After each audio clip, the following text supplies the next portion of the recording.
Bueno, hasiko gara. Arratsaldeon, ongi etorri San Telmo Museora. Buenas tardes, bienvenidas, bienvenidos al Museo San Telmo.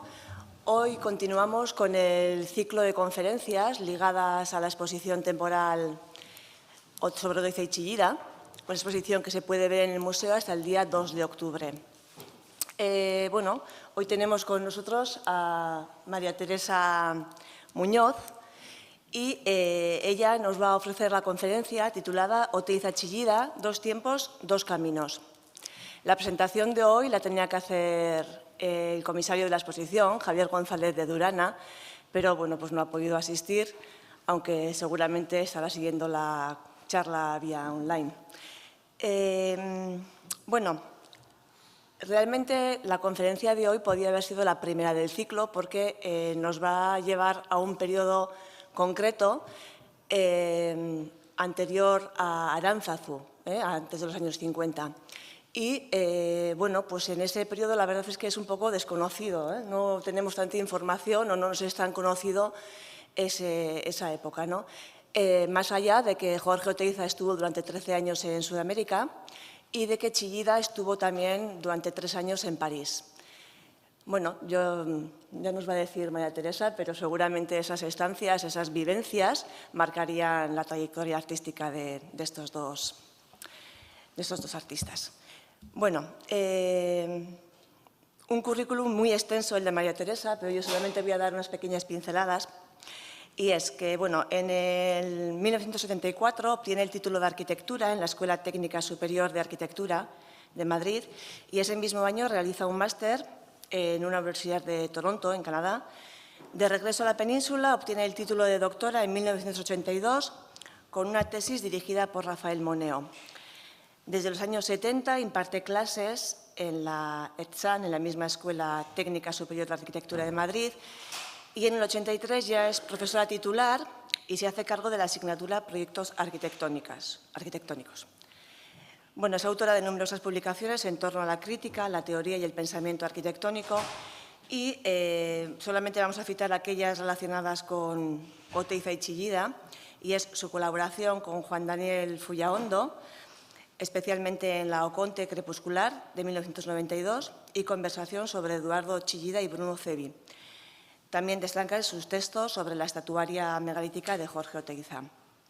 Antes de pasar la palabra a María Teresa, voy a decir que la charla se emite vía online, entonces, si alguien quiere hacerlo alguna pregunta o comentar algo, espere, por favor, a que mi compañera se acerque con el micrófono, porque si no, las preguntas no se oyen. Sin más, gracias, Maite. Muchas gracias, Ana. Buenas tardes a todos. Voy a hacer un preámbulo muy breve, solamente dar las gracias al Museo San Telmo y a Susana Soto, su directora, por invitarme, y también a Javier González de Durana, que debería estar aquí esta tarde y lamentablemente no puede estar. Solo decirle hola, Javier, que creo que nos está viendo desde su casa. Y luego quiero tener un recuerdo muy especial para Juan Daniel Fullaondo, porque sin él, pues ni yo estaría aquí esta tarde, ni habría conocido a Jorge Oteiza y a Eduardo Chillida y tampoco habría escrito sobre ellos. Al final daré las gracias a las instituciones, pero no quiero demorarme más. Espero que la conferencia no sea demasiado larga. Luego, por supuesto, invitarles a que cualquier cosa que quieran preguntar o comentar, pues estaré encantada de contestarles. Entonces, comencemos diciendo que a Jorge Oteiza, que nació en Orio en 1908, y a Eduardo Chillida, que nació en San Sebastián en 1924, les separan 16 años de edad. Son, por tanto, en términos orteguianos, individuos que pertenecen a generaciones diferentes, ya que Ortega dice que para pertenecer a la misma generación no deben sobrepasarse los 15 años de edad de diferencia. Ortega dice también que hasta los 30 años un individuo normalmente solo es receptivo, es una persona que está en un proceso de educación, mientras que a partir de los 30 años este individuo ya debe al menos convertirse en productivo. Sin embargo, a pesar de esta diferencia y a causa de sus trayectorias muy dispares en sus años de formación, coinciden a comienzos de los años 50 en la obra colectiva de la Basílica de Aránzazu.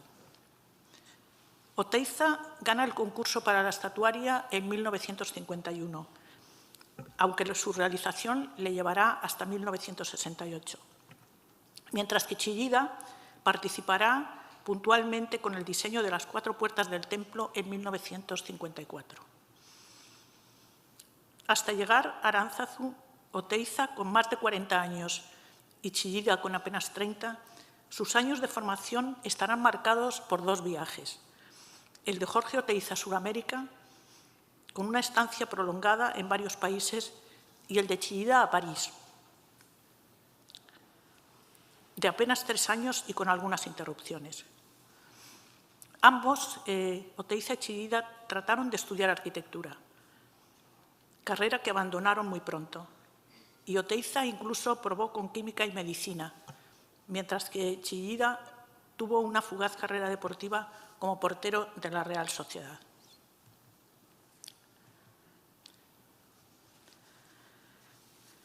Tras su decisión de ser escultor, Jorge Oteiza participa por primera vez en una exposición colectiva en 1933. Fue la 10ª exposición de artistas noveles guipuzcoanos. Y en esta exposición ganó el primer premio con una escultura titulada Adán y Eva, que ahora veremos después, y estaba realizada en hormigón. Un año después, en 1934, se traslada a vivir a Madrid, donde entra en contacto con otros artistas como Balenciaga, Lecuona y Sarriegui, y con ellos trata de exponer conjuntamente sus obras.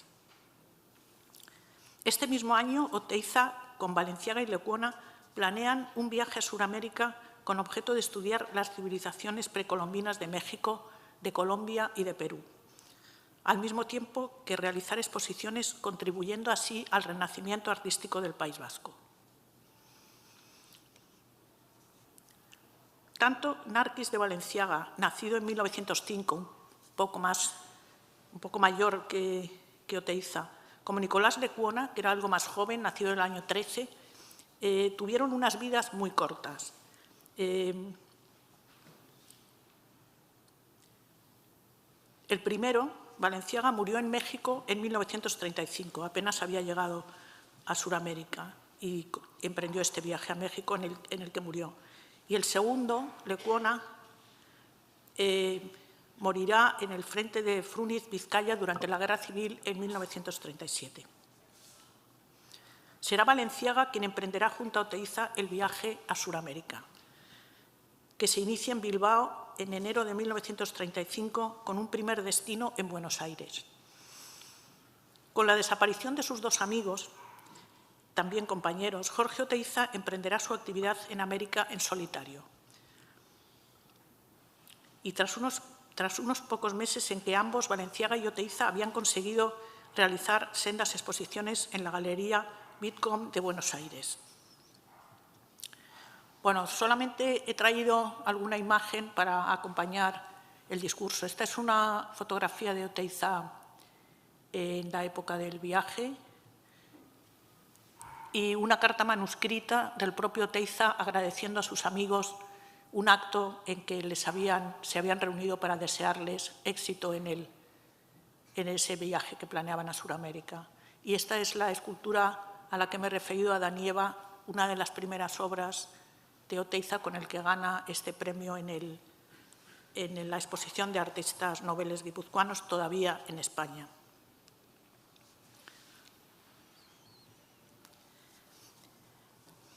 Por su parte, los primeros pasos de Eduardo Chillida, tras el inicio de sus estudios de arquitectura en Madrid en 1943, le llevaron a tomar clases de dibujo en el Círculo de Bellas Artes y a iniciar algunos trabajos escultóricos en el taller de José Luis Martínez Repullés, que era hijo de pintor y nieto de arquitecto.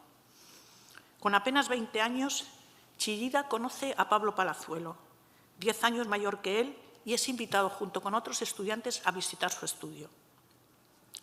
En 1948, Eduardo Chillida consigue una beca de estancia en el Colegio de España en París, que está situado en la ciudad universitaria. donde vuelve a encontrarse con Pablo Palazuelo, así como con otros pintores como Eusebio Sempere y José Guerrero. El primer estudio del Chillida escultor estará precisamente en su habitación de esta ciudad universitaria de París, y su relación con Palazuelo fue intensificándose hasta convertirse en una complicidad artística que se prolongará a lo largo de los años. Con 24 años y sin apenas obras realizadas, Chillida inicia precisamente en París el que había sido el centro artístico mundial durante las primeras décadas del siglo XX, su actividad como escultor. Como en el caso de Oteiza, este es un testimonio del paso de Chillida por París con su esposa Pilar Belzunce y con Pablo Palazuelo. Aquí también con una de sus primeras obras titulada Forma, en yeso.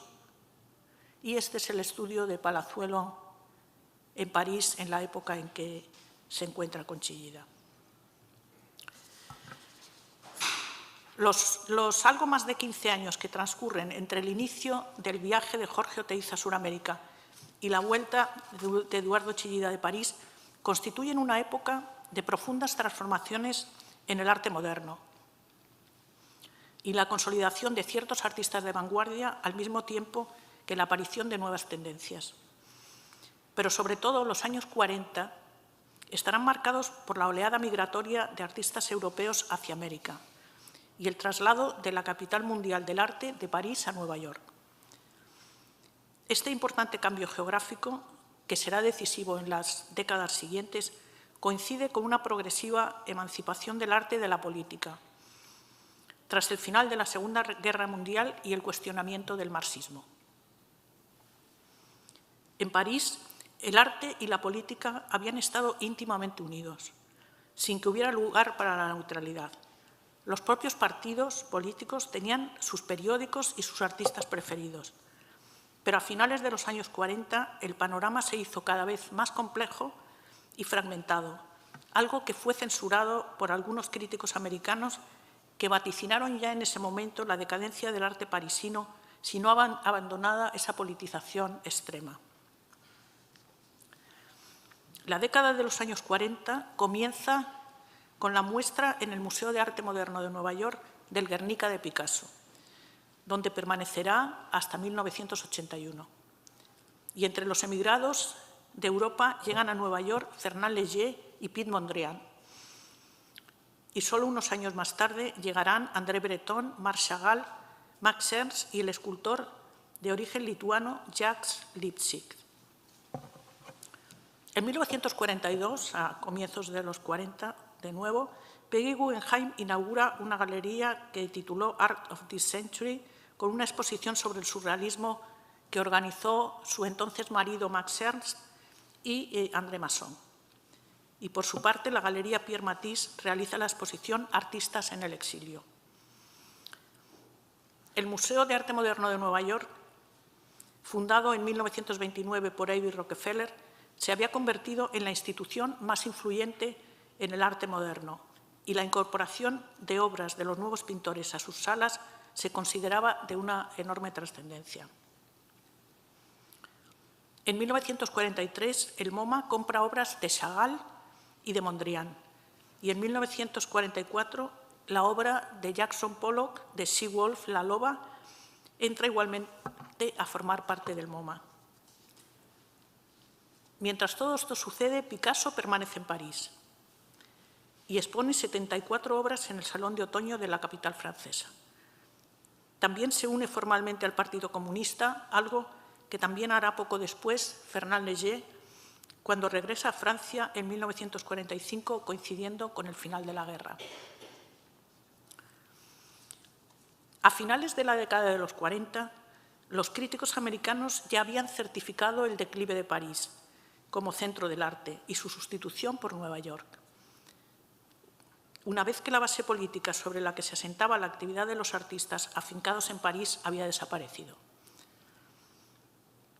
En dos artículos publicados ambos en la revista Partisan Review de 1948, The Situation at the Moment y The Decline of Cubism, El influyente crítico americano Clement Greenberg afirmaba que si era cierto que el arte occidental en su conjunto estaba atravesando una profunda crisis, el futuro dependía sobre todo de lo que ocurriera en los Estados Unidos, ya que la pintura americana daba muestra de unos avances en el campo de la abstracción muy por delante de la de los pintores de Francia o Gran Bretaña.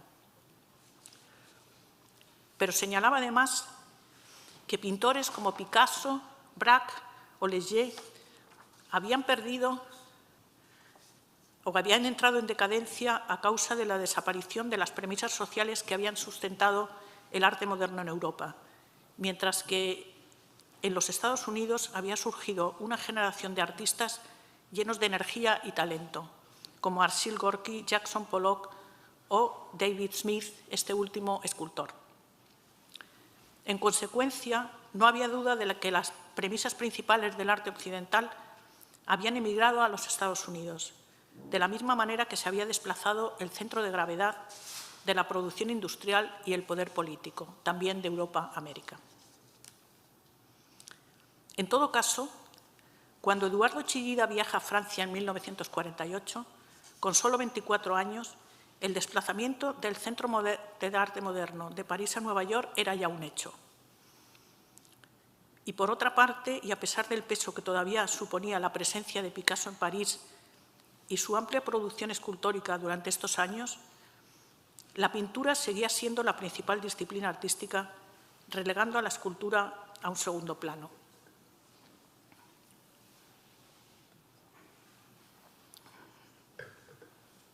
Entre los escultores españoles que trabajaron en París, hay que comenzar por citar la figura de Julio González, que realizó la mayoría de sus obras en hierro forjado y fue quien inició a Picasso en esta técnica en los años 30.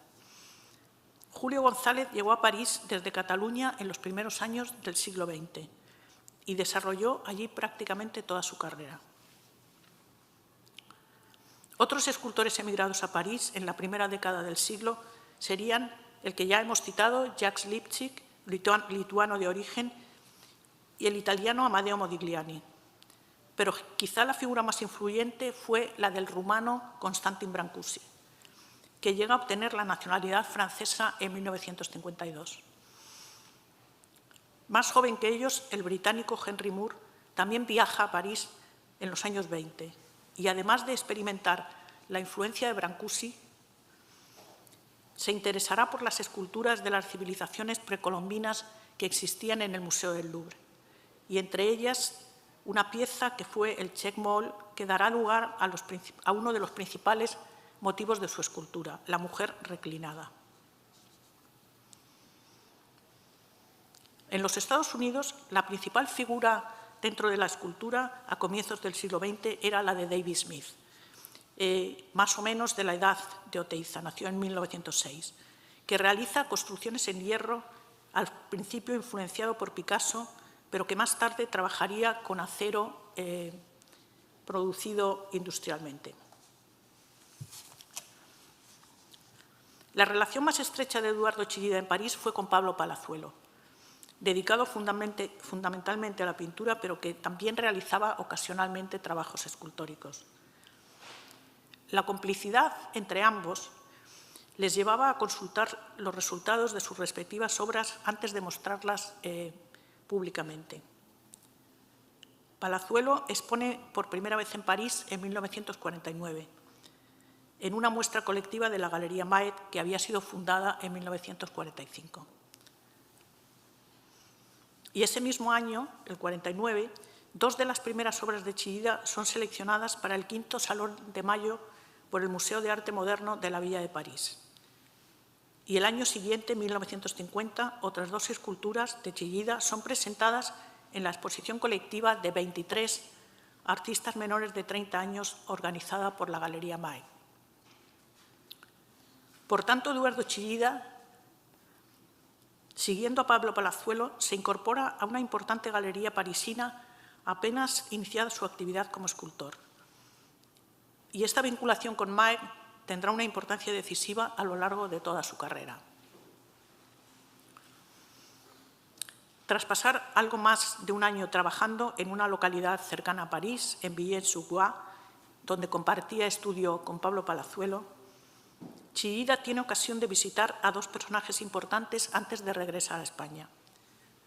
El primero es el escultor Constantin Brancusi, a quien ya hemos citado, y el segundo, el filósofo Gaston Bachelard, que defendía la imaginación poética como modo de acercamiento a las obras de arte.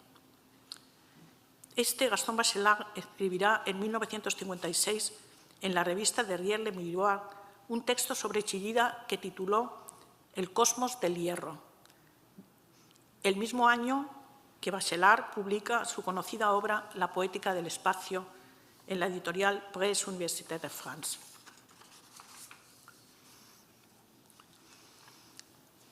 El París de Chillida, aún repleto de artistas plásticos, a pesar de la emigración a América, no tenía nada que ver con lo que se había encontrado Jorge Oteiza a su llegada a América en 1935.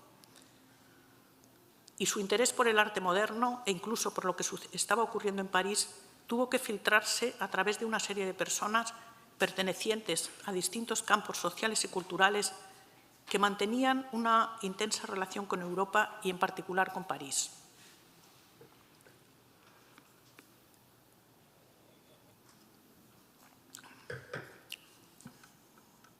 En su primer destino, Buenos Aires, Oteiza establece contacto con escritores y artistas locales como Bibi Zogbe o la poeta Ofelia Zúcoli, al tiempo que trata de relacionarse con miembros de la comunidad vasca como Jesús Zabala o Daniel Larrazábal.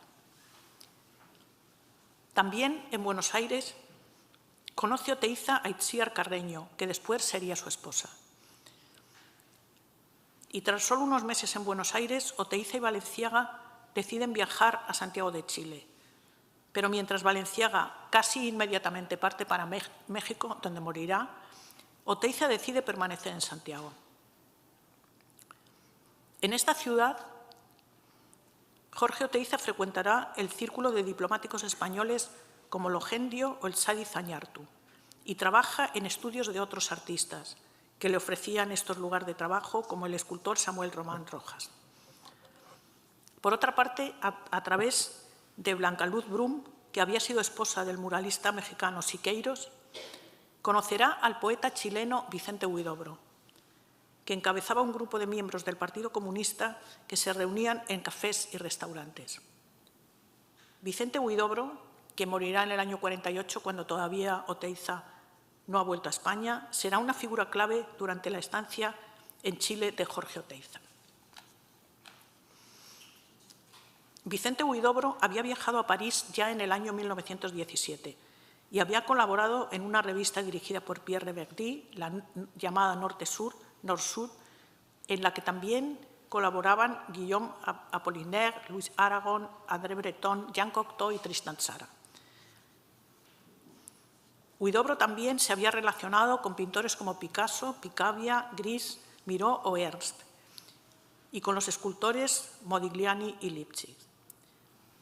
Incluso, algo más tarde, colaborará con los arquitectos Sanfin y Le Corbusier en la revista L'Esprit Nouveau. En los años 30, Huidobro lleva a cabo una intensa actividad política en favor del Partido Comunista de Chile y organiza a los escritores chilenos en solidaridad con la España republicana. Y esto sucederá durante la Guerra Civil. Así, Jorge Oteiza entra en contacto desde el momento de su llegada a América con algunos grupos de intelectuales y artistas promovidos por Huidobro, entre ellos los llamados decembristas, y él mismo, Oteiza, expone en la Academia de Bellas Artes de Santiago una muestra que llamó Encontrismo. Al mismo tiempo que pronuncia una conferencia sobre la actualidad de la raza vasca en el movimiento artístico europeo. Los contactos con la escena artística parisina están, por tanto, en el caso de Oteiza, mediatizados por figuras como la de Vicente Huidobro, que fue amigo, pero también antagonista de Pablo Neruda, y que unían ambos su condición de diplomáticos a la de intelectuales, poetas e impulsores de distintos movimientos artísticos. Así, la política, la diplomacia, los viajes a Europa y las iniciativas locales marcaban el ambiente sociocultural y artístico en el que Oteiza se desenvolvió al comienzo de su exilio americano. Tras el comienzo de la Guerra Civil Española, Oteiza establece contactos con miembros del Frente Popular y se plantea incluso regresar a España, pero decide viajar de nuevo a Buenos Aires, donde conocerá al músico Pau Casals y al poeta peruano Francisco Macera. Macera escribe un libro cuyo título es 7 días sin hablar, cuyo personaje de ficción parece que esconde al propio Oteiza. A comienzos de 1938, Oteiza se casa con Itziar Carreño y, tras un fugaz paso por Santiago de Chile, ambos regresan a Buenos Aires. Allí se produce el encuentro con Fernando Arranz, que era maestro ceramista y había fundado en 1940 la Escuela Industrial de Cerámica, a la que se incorporará en Oteiza, primero realizando algunos trabajos y luego como profesor. En el círculo de Arranz figuraba también el poeta Rafael Alberti, así como otros escritores y actores pertenecientes al Partido Comunista. Y en ese momento también fundan la Sociedad de Artistas Vascos en Buenos Aires. El trabajo de Oteiza en Argentina como ceramista es el punto de partida para su traslado en 1942 a Colombia, donde acababa de fundarse una nueva escuela de cerámica. Y allí viaja a Popayán y Medellín y conocerá a una serie de artistas interesados en el arte indígena y el muralismo mexicano. Su contacto en 1944 con el escultor Edgar Negret, que realizaba en ese momento obras no figurativas, lleva a Oteiza a tomar parte a su favor. A partir de ahí, la actividad pública de Oteiza se incrementa y, fruto de sus contactos con el rector de la Universidad de Cauca, será su publicación de la Carta a los Artistas de América. Es la primera obra publicada por Oteiza, la única que publica en América, y se publica precisamente en la revista de esta Universidad de Cauca, en Popayán, en 1944. Una especie de manifiesto que, por cierto, figura en esta exposición.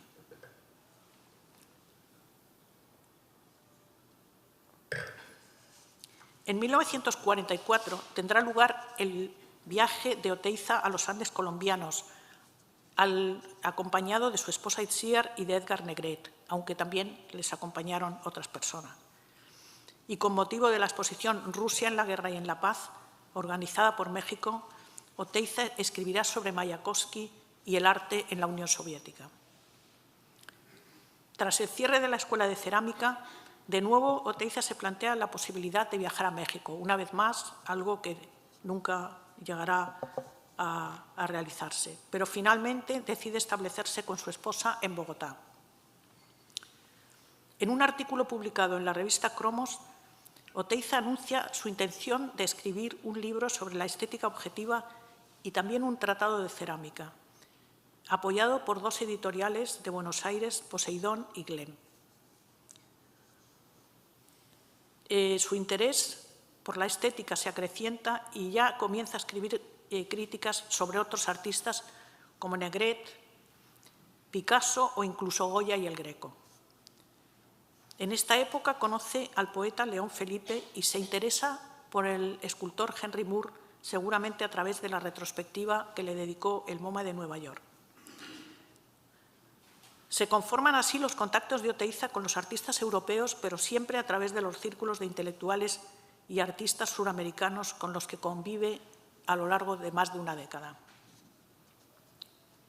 A finales del año 46, Oteiza regresa a Buenos Aires, aunque pasando antes por Quito, en Ecuador, Lima, Cuzco y Machu Picchu, en Perú, y Tiwanaku, en Bolivia. En estos lugares imparte conferencias. Y ya en Buenos Aires conoce a Néstor Basterrechea, a Lucio Fontana y realiza esculturas de nuevo en lugares, en estudios prestados por otros artistas.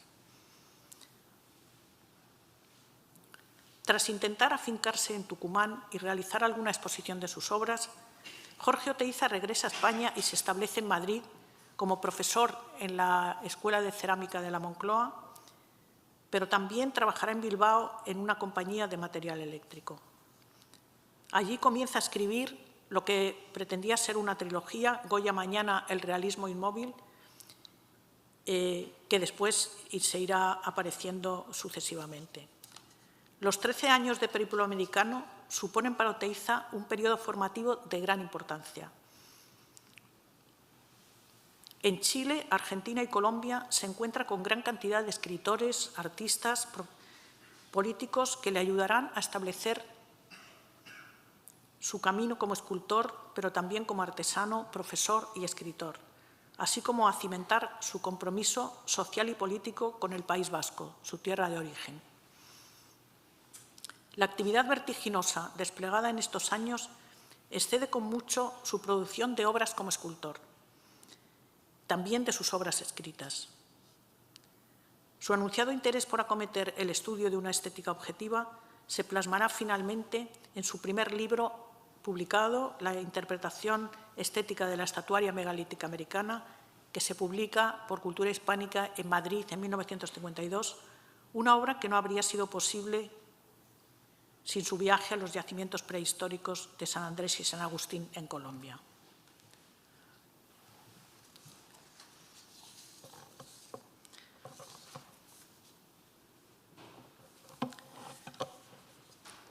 Tanto en el caso de Jorge Oteiza como en el de Eduardo Chillida, la producción de obras escultóricas durante sus viajes a Sudamérica y París, respectivamente, no es muy amplia y, lo que es más importante, apenas se han conservado obras de esta época, ya que la mayoría fueron destruidas, ya fuera accidentalmente o intencionadamente por parte de los propios artistas.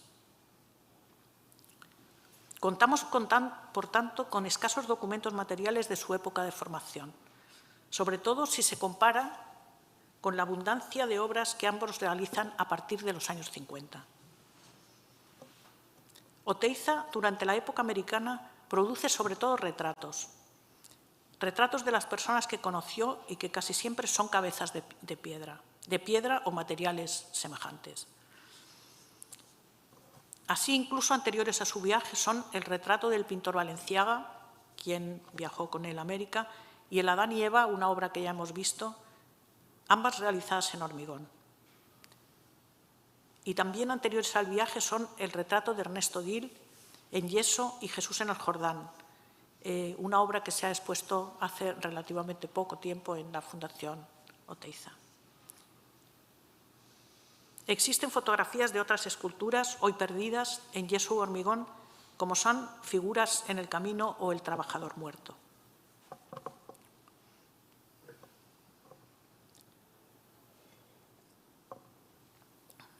En cuanto a los retratos de personas que conoce ya en América, hay noticias de una cabeza de Bibizo B y se conserva su figura comprendiendo políticamente, que también es conocida como El abrazo, realizada en hormigón. Un retrato en yeso, probablemente del poeta Miguel Ángel Gómez, coincide en el tiempo con el del diplomático Miguel María de Logendio, este en hormigón. Ahora veremos algunas de estas obras. Y de alguno de estos retratos no se conoce ni siquiera el referente, pero la pieza más singular, sin duda, es el retrato de Sadi Zañartu, que es un simple canto rodado en el que se ha tallado un gran ojo. Este canto rodado colocado sobre un pedestal. También es importante el retrato de la poeta Ofelia Zuccoli, de la que existieron dos versiones. Y estas obras, realizadas seguramente en Santiago de Chile, anteceden al contacto de Oteiza con la técnica de la cerámica. Y una de sus primeras esculturas en que emplea esta técnica será Su mujer ante el espejo, de 1939. En el Museo Edgar Negret de Popayán se conserva una de las versiones del retrato de Luz Valencia. Aquí, en esta imagen, están las dos, ahora lo comentaremos. El más figurativo y de hormigón, mientras que Oteiza realizó otra versión más abstracta y biomórfica, hoy perdida y que también estuvo en poder de Edgar Negret. Por último, antes de regresar a España, Jorge Oteiza realiza una delicada cabeza retrato de su esposa Itziar Carreño, que tituló precisamente así, Retrato de mi esposa. Es una pieza muy pequeña para la que utilizó como material el yeso con pátina gris. Y hoy se encuentra, tras pasar por una colección privada en Buenos Aires, la Sidelnik, en el Museo de Bellas Artes de Bilbao. Y aunque hoy desaparecida, también existió una escultura de hormigón titulada Mujer reclinada, influida seguramente por los trabajos de Henry Moore, y en la que ya Oteiza realiza una serie de perforaciones y orificios que será presagio de sus esculturas espaciales posteriores. Vamos a ver alguna de estas esculturas que realiza. En esta es una imagen del propio Oteiza con las dos versiones del retrato que hemos comentado de Luz Valencia. La cabeza que está a la derecha es la que se conserva y la más abstracta es una pieza hoy perdida.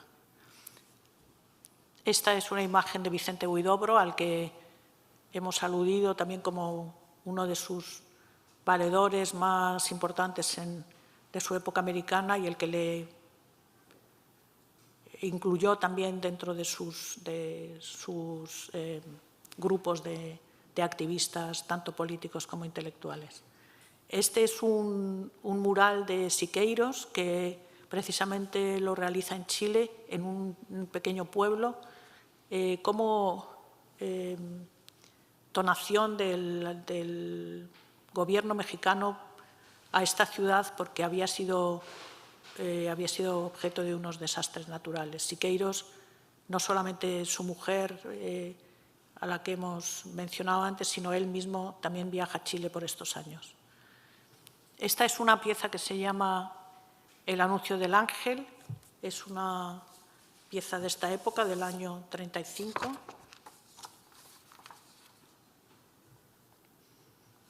Y el retrato del Sadi Zañartu, una de las piezas de esta época más conocida de Oteiza, incluso está en la portada de su catálogo. Y esta es una de las versiones del retrato de Ofelia Zúcoli, y este es el otro. Este, aunque aquí aparece en blanco y negro, es policromado. Esta cabeza es un retrato del diplomático Miguel María de Logendio. Este es un bronce que realiza Oteiza para un parque en Santiago de Chile como homenaje a Guernica. Este también hemos visto en la primera imagen, el retrato de Luz Valencia, el más figurativo, es el que se conserva, y el más abstracto, que está hoy perdido. Este es un retrato del pintor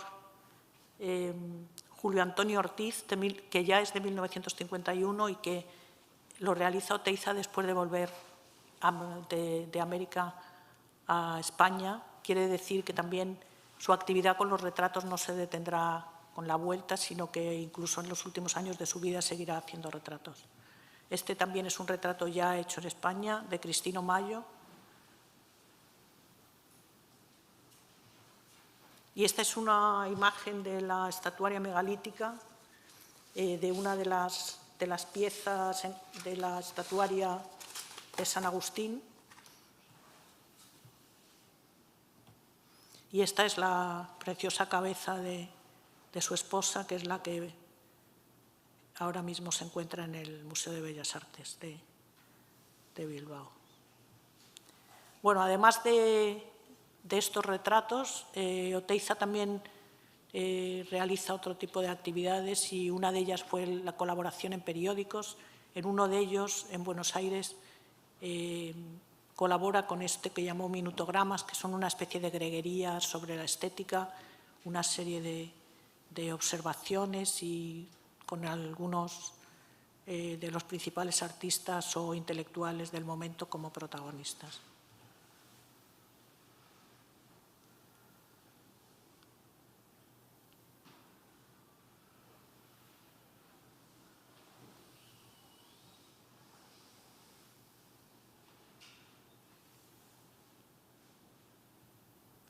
Y esta es la primera página de la Carta a los Artistas de América, que publica Oteiza en el año 44 en la revista de la Universidad de Popayán, y que de hecho es su primer texto publicado formalmente.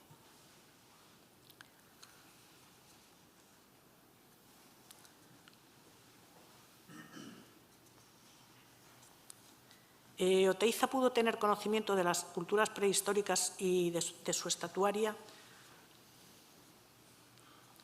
a partir, bueno, creo que he empezado después de lo que debía. Bueno, la amplitud temporal de la estancia de Jorge Oteiza en Latinoamérica hace pensar, hace que, a pesar de que hayan sobrevivido muy pocas obras, sin embargo, sí que tenemos un testimonio suficientemente amplio de su trabajo allí, con los retratos como el principal formato y el hormigón y el yeso como los materiales utilizados. Aunque no llegara a visitar México, sin duda una influencia posible de estos retratos es el de las cabezas monumentales de la cultura olmeca, pero sobre todo la influencia viene de las esculturas prehistóricas que sí conocería in situ en el Alto Magdalena de los Andes colombianos. Oteiza pudo tener conocimiento de estas culturas prehistóricas y de su estatuaria antes de viajar a través de las publicaciones de los arqueólogos y de las piezas existentes en los museos, incluso antes de que llegara a viajar a estos yacimientos de San Andrés y San Agustín. Pero el caso de Chillida es muy distinto. Él tuvo conocimiento de la escultura griega arcaica, la que más le influyó en sus comienzos, solo a través de los ejemplares conservados en el Museo del Louvre, en París. Las dos primeras obras de Chillida, de las que se tienen noticias, testimonios gráficos, son dos esculturas en yeso, las llamadas Forma y Pensadora. La segunda está destruida. Las dos estaban realizadas en yeso y fueron expuestas en el Salón de Mayo de París de 1949. Forma es un torso femenino, un cuerpo de mujer sentada de la que faltan la cabeza y los brazos. Un volumen redondeado que debió ser parte de una serie de torsos, tanto masculinos como femeninos, sobre los que trabajó en su taller de Villennes-sur-Bois entre los años 1950 y 51. Aunque la influencia de la escultura arcaica griega parece evidente, las formas de Chillida son más blandas y menos estáticas que las de los Curoi o Curé, como la Dama de Auxerre, expuesta en el Louvre y fechada en el año 600 a.C. En la exposición Les Mains Éblouies, las manos deslumbrantes, en la Galería Maig, Chillida presenta otras dos obras, que tituló Torso y Metamorfosis. Solo se conserva la primera, Metamorfosis está destruida, en la que exploró una figuración muy esencializada. El torso masculino es una escultura de bulto, un cilindro en el que apenas se dibujan las líneas anatómicas del cuerpo del hombre. Este torso que realizó en yeso, o de este torso, existe una versión en bronce que está expuesta aquí en las salas de San Telmo. Al parecer, a su vuelta a España en 1951, Chillida trae con él unas 12 o 13 piezas figurativas, de las que solo han sobrevivido unas pocas, debido al accidente de camión que las transportaba y a su fragilidad al estar realizadas en yeso. Otras obras habrían sido destruidas por el propio escultor. Se ha conservado la fotografía de un fotógrafo, de Alex Abril, de una obra que tituló Yacente, de 1949, que no ha sobrevivido, pero que sí, esta fotografía se conserva en los archivos de Chillida Leku. Vamos a ver algunas de estas imágenes de las obras de Chillida. Bueno, esta es una imagen del estudio con alguno de estas obras sobre las que trabajó Chillida y que hemos mencionado como los torsos. Este es el torso masculino, cuya versión en bronce está en la exposición. Este es un cartel de la exposición en que Chillida ya expone 2 de sus obras. Esta es de nuevo una imagen de esta escultura Forma, una de las primeras. Esta es una imagen de la que titula Yacente, que es una escultura también destruida, pero que se conserva esta imagen. Esta aparece también en la exposición, es una escultura que titula Concreción, también en yeso. Y esta es alguna imagen de Chillida en su estudio con algunas de las obras en que estaba trabajando en París. También esta corresponde a... Y he traído aquí como final de esta serie una fotografía de una de las puertas de Aránzazu, que ya es del 1954, y aquí las puertas con el apostolado de Oteiza.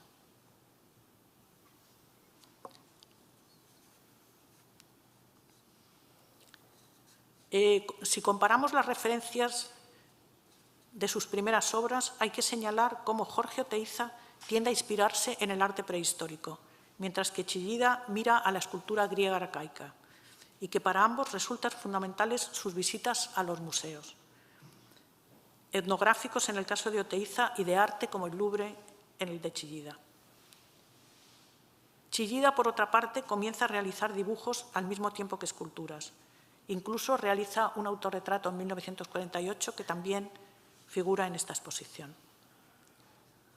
Todo el arte moderno, desde finales del siglo XIX, había vuelto la mirada hacia el arte de los pueblos primitivos y había valorado los periodos arcaicos como tan creativos como los clásicos, y no simplemente como una preparación.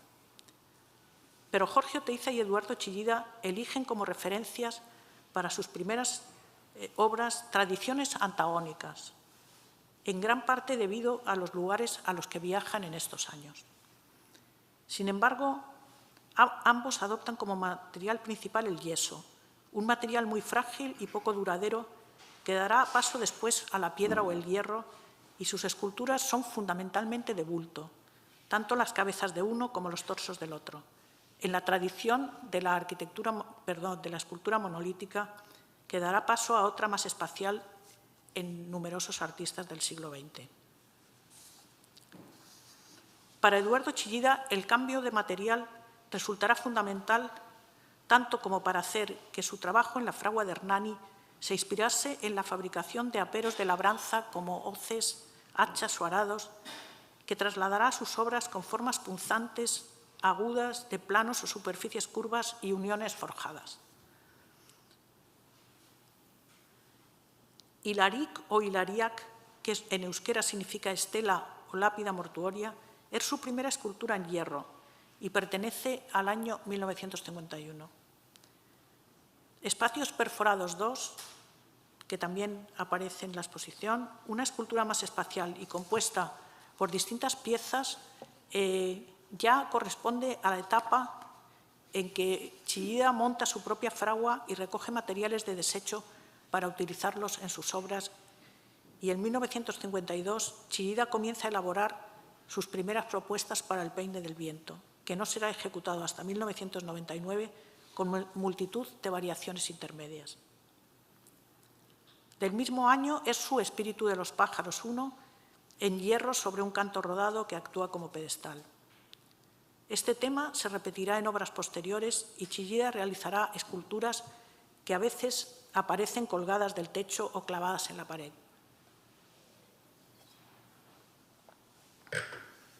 A partir de 1954, en que realiza en la Galería Clan de Madrid su primera exposición individual, por recomendación de Palazuelo, Chillida participa en exposiciones colectivas y también lo hará en la 10ª Trienal de Milán con 13 obras, y allí obtendrá el diploma de honor.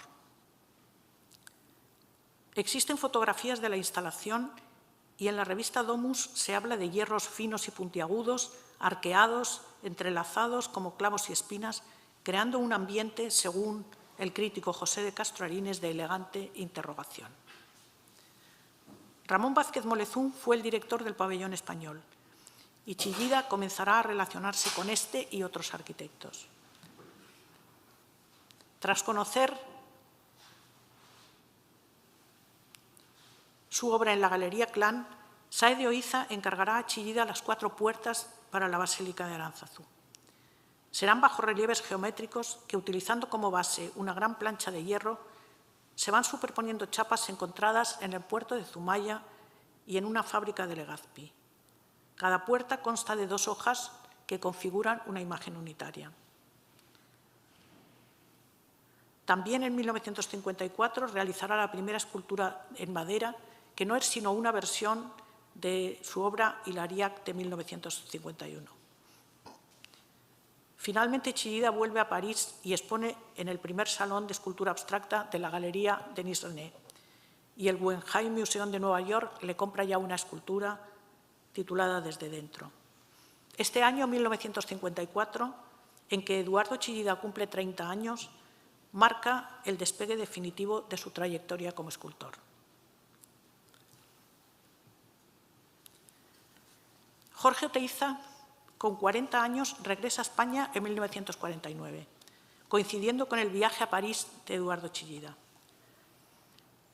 Y continuando con su experiencia en Argentina y Colombia, Oteiza trabajará en Bilbao con la cerámica, realizando figuras de pequeño tamaño, pero ya con perforaciones y vaciados, como sus mujeres sentadas o reclinadas y sus maternidades, en la mayoría de los casos policromadas. También sigue realizando algunos retratos, como el de Felipe IV o la Menina, y también el de Cristino Mayo, que hemos visto antes, utilizando ya, en este caso, la piedra caliza. En los 2 años siguientes, las figuras se van adelgazando, como el Sacrificio de Isaac o el San Sebastián de 1950, ambas realizadas en zinc, y algunas otras obras las realiza ya en aluminio y bronce. Sus mujeres sentadas o recostadas, con distintos materiales e influidas por el trabajo de Henry Moore, tienen su continuidad en los grupos de figuras como maternidades, familias o hermanas, que realiza ahora en piedra caliza. El llamado coreano, en bronce, de 1950, que ahora veremos, muestra ya una figura en la que Oteiza lleva a cabo de manera literal una desocupación de la masa, lo que sucederá también en sus distintas figuras para el regreso de la muerte, hasta llegar a la primera unidad triple y liviana de 1950, realizada originalmente en zinc. A partir de 1951, Jorge Oteiza se concentrará en los trabajos de la estatuaria de Aránzazu, que comenzará con distintas versiones de la Andramari o maternidad. El camino hacia una mayor abstracción y los experimentos con las desocupaciones de poliedros se retrasarán todavía algunos años. Pero en la década de los años 50, en el año 57, según la cronología que establece el propio Oteiza, su conclusión experimental sobre la estatua se habría llevado a cabo completamente, tras el trabajo en las cajas metafísicas. Será entonces, a los 50 años, cuando el escultor Oteiza certifique el fin de su actividad experimental. Vamos a ver, por último, una a continuación de la otra, estos cambios de rumbo, tanto en el caso de Oteiza como en el de Chillida. Esta es una escultura de Oteiza del año 47-48, todavía en América, que titula Retrato de la Vía Láctea o Mujer convirtiéndose en paisaje, donde ya aparecen todas estas perforaciones. Esta es una pieza que se encuentra en la Fundación Oteiza, la botella en expansión, también homenaje a Picasso, realizada en madera, del año 52. Esta es la figura del coreano, de la que acabamos de hablar, del año 50, y las figuras para el retorno de la muerte, de las que existen varias versiones. Por último, la unidad triple y liviana, que también existen varias versiones, también del año 1950. En el caso de Chillida, aparece en esta fotografía tomada por su hermano Gonzalo en la fragua de Hernani, en los comienzos de su trabajo con el hierro. Había una imagen anterior a esta que hemos tenido problemas con la reproducción, que se llama Espacios perforados, pero este es un estudio que es muy semejante a esta para el peine del viento. De nuevo Chillida en la fragua, y esta es una en las que ya utiliza estos hierros más puntiagudos, Consejo al espacio, de 1953. Y esta es una escultura que aparece en el inicio de la exposición, Ollarak 1 de 1954. Y de nuevo Chillida en la fragua, otra foto de Gonzalo Chillida. Y había una última en que aparecía un montaje de esta misma Espacios perforados en la Bienal de Milán, pero que no tenemos en este momento porque también ha habido problemas en la reproducción. Bueno, entramos en la última parte, que ya estamos terminando, Voy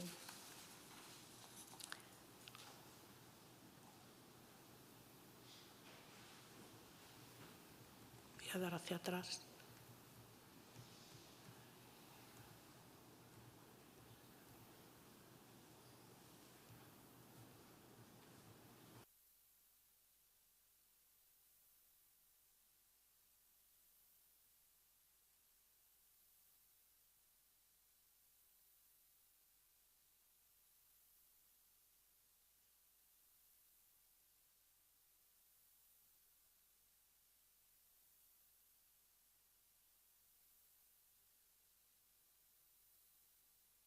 Micrófono. Gracias, es que lo he dado.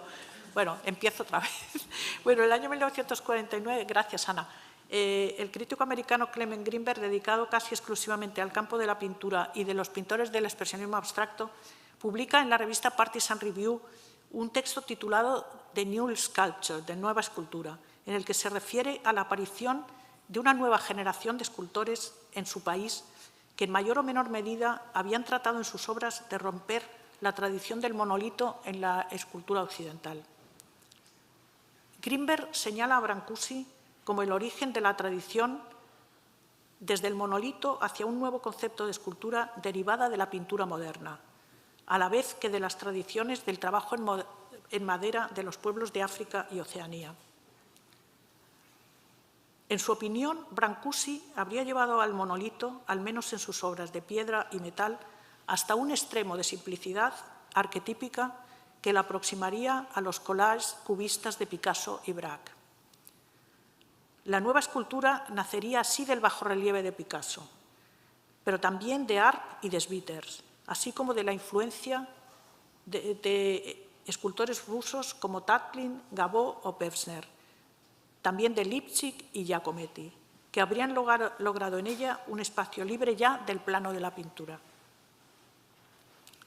Sin prácticamente antecedentes más allá de las obras de algunas culturas marginales, los nuevos escultores dibujaron en el aire mediante líneas, planos o superficies curvas, creando formas maquinistas en lugar de cuerpos sólidos. Y se dedicaron a manipular el espacio y lo organizaron haciendo significativa su condición de vacío.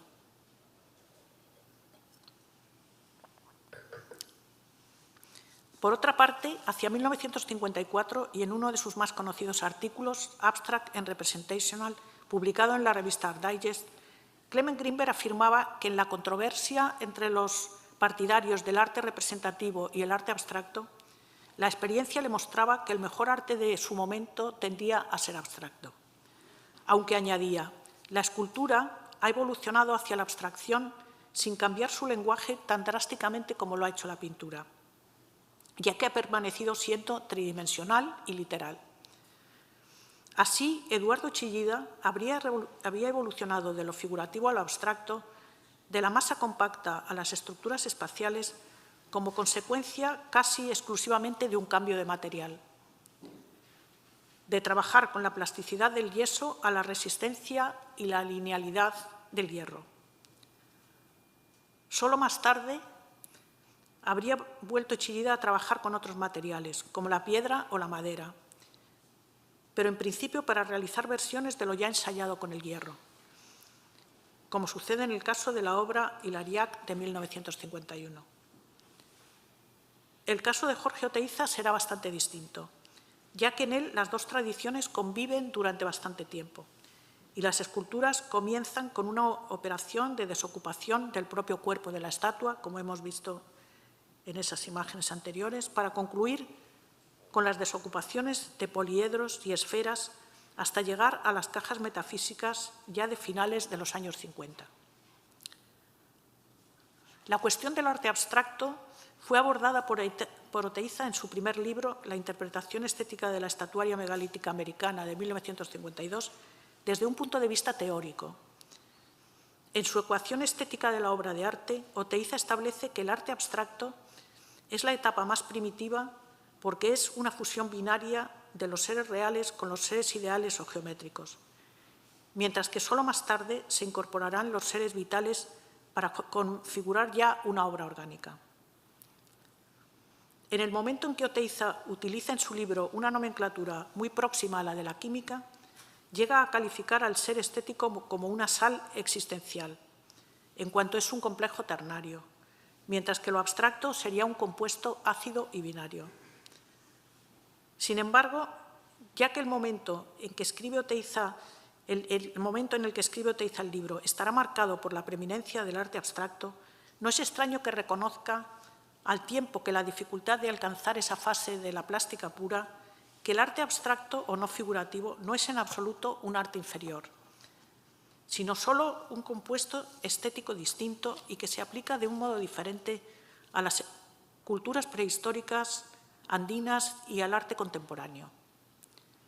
Oteiza no detuvo su actividad como escultor para encontrarse con las culturas andinas, pero tuvo la valentía de prescindir de sus experiencias como creador para situarse en un tiempo y un lugar distinto y dar respuesta a ciertos interrogantes existenciales. Su posición fue la de afirmar, o es la de afirmar, la condición religiosa, mágica y mítica de la escultura de cualquier tiempo y cualquier lugar, y su capacidad para ser el origen de una nueva cultura. Eduardo Chillida, del que en poco tiempo se cumplirá un centenario de su nacimiento, trabaja desde el principio guiado por su propia intuición, con muy pocas intervenciones de agentes exteriores como lo fueron Pablo Palazuelo, la Galería Maek o Gastón Bachelard, este último el primero en escribir críticamente sobre su obra en 1956. Su decisión personal de abandonar el camino seguido en París y comenzar en Hernani con el trabajo en la fragua será decisiva para su trayectoria como escultor. La apuesta por una escultura abstracta, constructiva, espacial, vendrá como resultado de su trabajo con el hierro, sin abandonar una vertiente gráfica cultivada desde sus inicios. Y Chillida solo trabajará con otros materiales cuando ya sea dueño de un lenguaje propio plenamente consolidado. En el caso de Jorge Oteiza, la amplitud temporal de su exilio americano le permitió tratar a multitud de personas de los más diversos campos y cultivar distintas áreas de actividad, más allá de la producción de obras escultóricas. Desde los retratos monolíticos de la primera época hasta las cajas metafísicas hay un camino complejo de experimentación, jalonado por momentos en que no pocas veces por circunstancias externas, como lo fue el trabajo en las escuelas de cerámica o el encargo del apostolado de Aranzazu, se ve abocado a cambios de trayectoria que marcarán su actividad posterior. Tras sus viajes fuera de su tierra de origen, más lentamente Oteiza y más bruscamente Chillida se encontrarán en el mismo lugar y en el mismo tiempo a partir de sus respectivas intervenciones en la Basílica de Aranzazu, a comienzos de los años 50. A partir de ahí, los encuentros y desencuentros de Chillida y Oteiza se prolongarán durante la mayor parte de sus vidas. Bueno, muchas gracias. Y solamente quería, antes de terminar y dar paso al coloquio, agradecer a las dos instituciones, a Chillida Leku, sobre todo a Itziar Iturzaeta, que me ha proporcionado el material que he manejado aquí, y también a la Fundación Museo Jorge Oteiza, con quien he colaborado a lo largo de estos últimos años de una manera o de otra, con cierta continuidad, especialmente a Juan Pablo Huércanos, que también me ayuda siempre y que está aquí.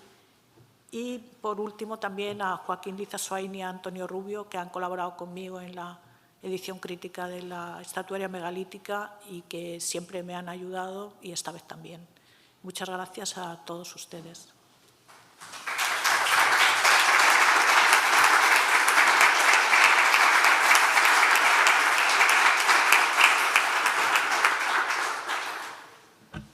Bueno, muchas gracias, Maite.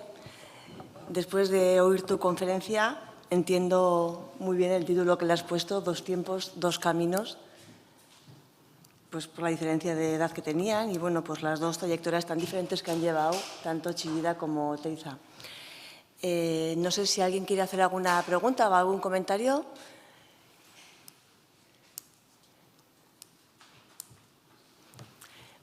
Bueno, yo sí tengo una, y es que me parece que Chillida pues, comenzó ya desde bien joven, ¿no?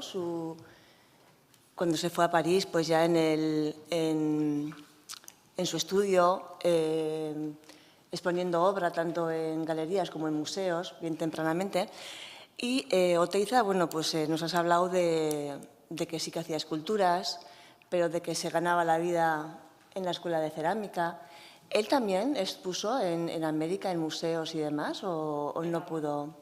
En alguna galería, no expuso en museos, en alguna galería al principio con Balenciaga, y prácticamente no tuvo, y desde luego no tuvo una continuidad con galerías de ningún tipo, cosa que también ha sucedido después, ¿no? Que Oteiza no ha sido un hombre de galerías como en el caso de Chillida, que Maite le ha tutelado durante prácticamente toda su carrera. O sea que en América, ahora mismo, hay muy pocas obras en Sudamérica, y si hay alguna es en colecciones particulares, pero no en museos ni en galerías. Bueno, esto de los retratos explica también cómo era de personal el trabajo, ¿no? Que era sobre personas que conocía y tal. Pero bueno, también nos has enseñado alguna obra que hizo para algún parque y demás, eso por encargo de alguna institución o así. ¿Perdón? Que nos has enseñado alguna obra de algún parque, ¿no? Sí, claro, el problema de las imágenes es que no se aprecia la escala, ¿no? Hay algunas que son enormes, otras pequeñitas. Y era un muro y tenía una especie de bajorrelieve en bronce, y esto sí le pidieron una colaboración para un parque que era homenaje a Guernica, y él hizo este bronce en Santiago de Chile. Pero bastante excepcionalmente trabaja con encargos de ese tipo, ¿no? A ver. Hola, gracias por la exposición. Quería hacerte una pregunta referente al viaje que hizo Oteiza a San Andrés, a Colombia, a los yacimientos arqueológicos. Tuvo que realizar una especie como de datación, ¿no? De dos tipos había dos asentamientos allí por los grupos étnicos que debieron de estar en su día. Entonces, ¿eso qué se realizó? ¿En el viaje primero o lo hizo posterior?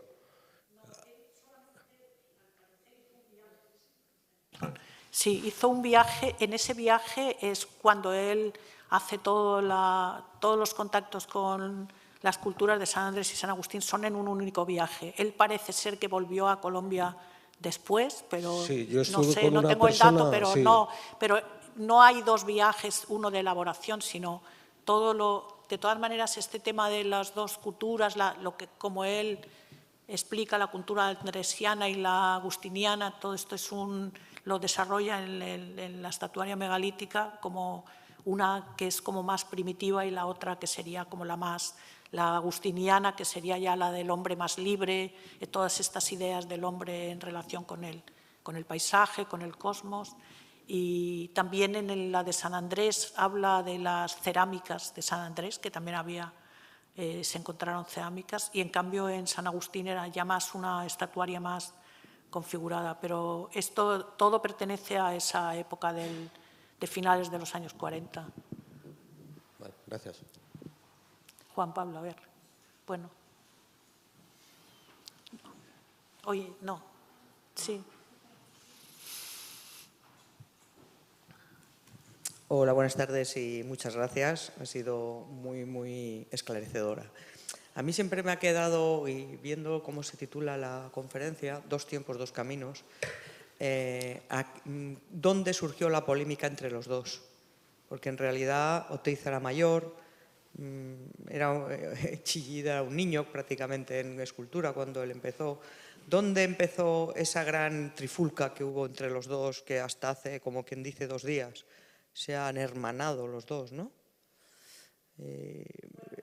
¿Hay más mito, hay más...? Perdón, yo creo que esta es una respuesta que yo no puedo dar. No sé si la puede dar alguien, porque a lo mejor también son estas cosas cuyo origen casi uno no sabe dónde. Pero no corresponde a esta época. O sea, yo también me he querido referir en la charla a el antes de Aránzazu. Es ahí donde cuando una persona tiene ya 30 años y el otro 45, realmente hay mucha diferencia de edad, pero a medida que va pasando el tiempo, estas diferencias de edad van aplanándose. No es como cuando uno es muy joven, porque entonces 15 años es muchísimo, entre 30 y 45, pero cuando ya uno tiene 50 y 65, pues ya a lo mejor tampoco es tanto. Y esto, yo creo que también, Javier, pude ver la conferencia porque no pude asistir personalmente, pero sí de Javier González de Durana, donde él explicó también cómo en realidad este enfrentamiento directo Oteiza-Chillida tiene algo de no querer ver nada lo que pasaba a su alrededor, porque yo también he querido hacer notar que no eran ellos los únicos ni que viajaban, ni que tenían estos cambios hacia la abstracción, ni que cambiaban de materiales, no eran los únicos. Javier trajo muchos ejemplos. Aquí, una de las exposiciones que yo he citado de París, donde interviene Chillida, era de 40 o 30 y tantos escultores menores de 30 años. O sea, toda esta gente estaba trabajando de esa manera y trabajaban en las mismas cosas y tal. Y entonces quiere decir que quizá también el tema local de haberse encontrado en un mismo sitio tal, ha propiciado, y también a lo mejor las personalidades, sobre todo de Oteiza, puede haber propiciado que haya habido esta idea del enfrentamiento de tal, cuando realmente en la exposición se puede ver, o en lo que yo he explicado, cómo las trayectorias son trayectorias muy dispares, incluso en lo que ellos se fijan. Uno se fija en la escultura griega, el otro en la escultura prehistórica y tal. Y luego, pues por una serie de circunstancias, el uno a lo mejor más encaminado, como Chillida, que va muy directo, en cambio Oteiza da más vueltas, pues acaban confluyendo en cosas, ¿no? Y hay algunas de las piezas que aparecen en la exposición que ciertamente se ven muy semejantes, pero que otros artistas también estarían trabajando. Entonces, yo siento no poder contestar dónde está. Si pudiera contestar esto, a lo No, mejor... simplemente quería saber de dónde parte el origen, si es anterior o No, venía ya yo creo que... apuntando maneras ya antes. No, yo creo que todo esto es muy posterior, posterior incluso al año 57, que será cuando también incluso Oteiza ya dice que él, o posterior a Sao Paulo, es que cuando él ya dice que ha concluido su labor experimental. También Oteiza dice esto de una manera muy retórica, porque claro que siguió haciendo cosas, incluso retratos de estos monolíticos hizo durante toda su vida. Muy bien, muchas gracias. Sí, tenía alguien más, Juan Pablo.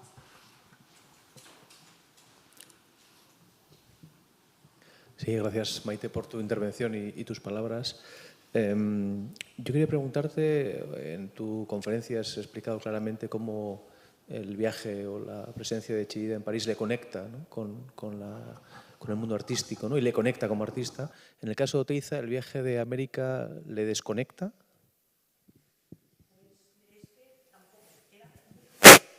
Perdón, muy joven Oteiza cuando va a América.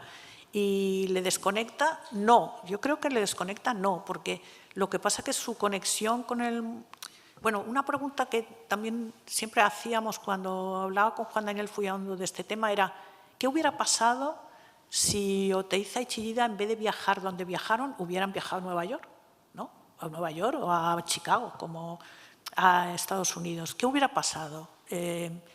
Pues a lo mejor, no sé, las cosas hubieran sido diferentes, ¿no? Porque digamos, el espectro geográfico y temporal del arte moderno en ese momento era el que era. Entonces, lo que Oteiza, yo creo que lo que hay más que destacar es que Oteiza tuvo una relación con el arte moderno muy intensa, no creo que estuvo desconectado para nada, pero fue indirecta, o sea que fue a través de otras personas. Él no conocía directamente tal, pero estas personas a las que conocía, y sobre todo los diplomáticos, porque eran Neruda, Huidobro, tal, eran cónsules, habían estado, creo que estuvieron en México, donde él no estuvo, estuvieron en México y estuvieron en París. Y ellos tenían todos estos contactos con Europa, pero lo curioso es que Oteiza, que era europeo, conocía las cosas europeas a través de los americanos. Y entonces también ahí había una confluencia entre arte y política que no era exactamente la parisina, pero era otra que también tenía intensidad, ¿no? Porque los exiliados tenían una actividad política muy fuerte y el activismo era, y sobre todo en época, hay que pensar que los años 40 son de guerras en Europa y guerras en España, en los años 30, ¿no? Y entonces yo creo que Oteiza no se desconectó, lo que pasa que estuvo mucho tiempo, es que 13 años son muchos años en muchos sitios, con mucha gente, y él siempre hacía, porque una de las cosas también que yo ya he mencionado es que él trabajaba mucho en estudios de otros artistas que le dejaban sus, ¿no? Había gente muy, comentábamos hoy en la comida también con Ana y con Susana que es que en América había gente muy rica en estos sitios que tenían casas y casas que tenían unos pabellones como Branca Luzbrun, que le dejaba un pabellón de su mansión y tal para que trabajara ahí. O sea que estaba conectado con una serie de personas que por un lado intelectualmente estaban muy bien relacionados, políticamente comprometidos y luego muy relacionados con Europa, sobre todo Vicente Huidobro. Es que eran gente que eran diplomáticos, con lo cual tenían el contacto europeo muy directo. Y entonces, sin embargo, queda excéntrico dos cuestiones que son también, esto sería para otra conferencia, que es, yo lo he mencionado de pasada, el muralismo mexicano, ¿no? Oteiza se interesa mucho por el muralismo. A veces también Juan Pablo lo sabe bien, para disentir, ¿no? Para decir que no es la idea del muro de los muralistas la que él comparte, ¿no? Pero efectivamente los muralistas mexicanos, y cada vez que se ha ido estudiando más, fueron el detonante de que apareciera toda esta generación de artistas, sobre todo pintores americanos del expresionismo abstracto, porque Pollock trabajó con los muralistas y trabajó incluso físicamente haciendo murales. Y entonces Siqueiros casualmente también apareció en Chile para hacer este mural, y su mujer o exmujer en ese momento vivía allí y fue uno de los contactos de Oteiza. O sea que aparecería en la relación con los muralistas también esta situación de querer ir a México pero nunca ir, ¿no? O sea, siempre quiere ir a México pero nunca va. Y luego la otra cosa es cuál hubiera sido la relación con la pintura americana de los años, la eclosión de la pintura americana, que es la que se hace dueña de todo el escenario mundial, que es la del expresionismo abstracto. Hay que pensar que Oteiza es contemporáneo prácticamente de Pollock y de los artistas porque Pollock nació el año 12, ¿no? Oteiza el año 8. Sin embargo, Chillida es contemporáneo de los artistas del pop, que es otro tipo de generación, otro tipo de artista. Incluso una cosa que les uniría sería que los artistas del pop dependieron muy poco de los críticos y mucho de las galerías. Y sin embargo, el expresionismo abstracto había sido al revés. Había dependido mucho de los críticos y poco de las galerías. Entonces, bueno, todo esto yo cada vez encuentro a uno como que yo también he querido restringir un poco, ni siquiera he traído una imagen de Brancusi, o sea, para decir, voy a traer de otros para comparar y tal, sino restringirme a esta producción de obras de Chillida y Oteiza de esta época, que es más bien escasa, y, sin embargo, sí traer un poco la contextualización de esos momentos, de qué estaba pasando en el mundo cuando casualmente uno, bueno, casualmente o circunstancialmente, uno va a París y el otro a Sudamérica. Uno va 13 años y el otro va un par de años y con idas y venidas, porque París está muy cerca, ¿no? Bueno, no sé si alguien más quiere...